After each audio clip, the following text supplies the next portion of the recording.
What is up, guys? Tactics here, and today the Mage Tower went live along with the rest of Legion Time Walking, and people were in for a little bit of a surprise as we saw tuning had changed from the PTR going live, and these challenges were much more difficult.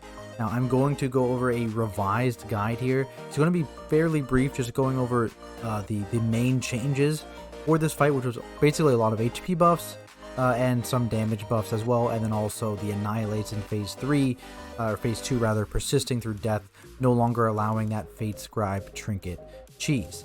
So I know a lot of people are wondering gear I'm wearing here. Really, I'm mostly wearing regular gear, but I put in gear that has any sort of tertiary stats.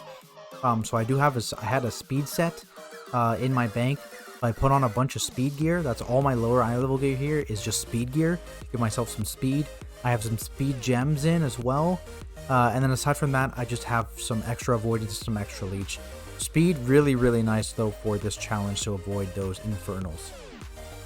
Going into the challenge here. So all these guys had a ton more HP, and I think the biggest problem people have been saying they've been having is getting through those horror ad spawns, those nether aberrations. And so here, number one thing in phase 1, take it slow.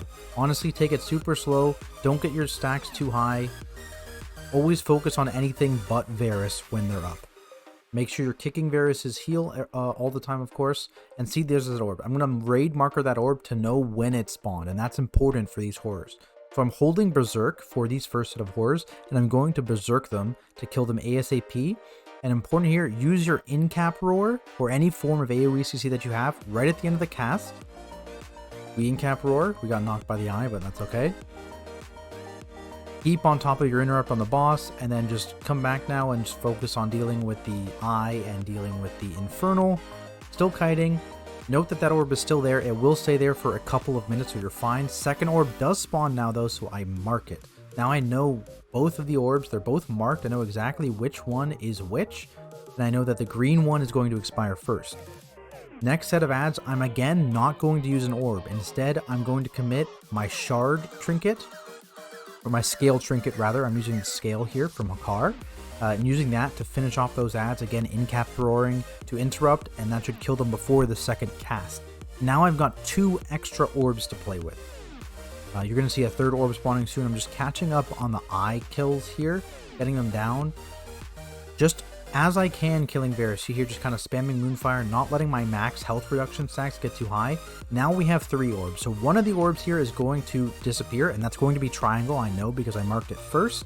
And so what I'm going to do here is I'm going to use that triangle marked one to interrupt this cast. And now I just keep DPSing, and if I need to, I will use in-cap roar to interrupt them again. I don't need to in this case. Sometimes you do, sometimes you don't. And again, any kind of AoE CC you have, you can use there. Demon Hunter has like sigils and stuff like that. Paladins have the Divine Light, the talent, the AoE, Disorient as well. All those stuff really good for that. And now I'm just catching up. I'm not too focused on Varus. No need to tunnel. Focus on all of these infernals. And now is when we get to beginning to use these consistently. So we spent 2 waves of these horrors, not using any of the orbs. And now you have to stay on top. Actually, I'll rewind a bit and I'll show you guys.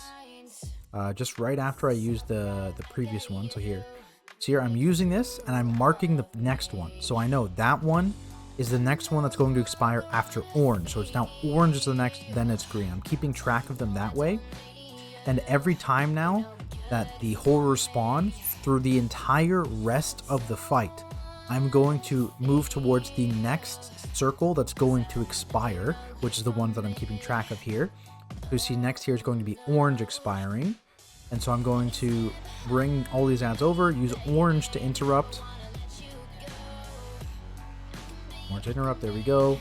And I'm going to eventually move that orange marker over to that new circle. There it is. And now I know again green is next, and just you do that for the rest of the fight. You need to keep track of those orbs, at least for a Guardian Druid, because we don't exactly have the burst damage like Brewmasters, for example. They haven't really been having too much problem with Nether horrors because they can just straight up nuke them with cake smashes, but they've been having a problem living to the annihilates. And that's the next step. So once you've done this, this is how you're going to handle horrors for the entire fight. So this is what you do every time to handle the horrors. Just keep track of where those circles are, which one's spawning when or despawning when. Raid marker binds, really helpful for that. Let's fast forward a little bit to phase 2 here. We're just DPSing through this slowly but surely. I believe I have like 3. Yeah, here's 3 Infernals. We're gonna get a 4th one probably. Yeah, so 4 Infernals alive before I even kill Varus. That's fine. Just keep dots, kite them, slowly push our way through. This is almost 4 minutes in. Yeah, almost 4 minutes in here before I actually kill Varus. Further, actually.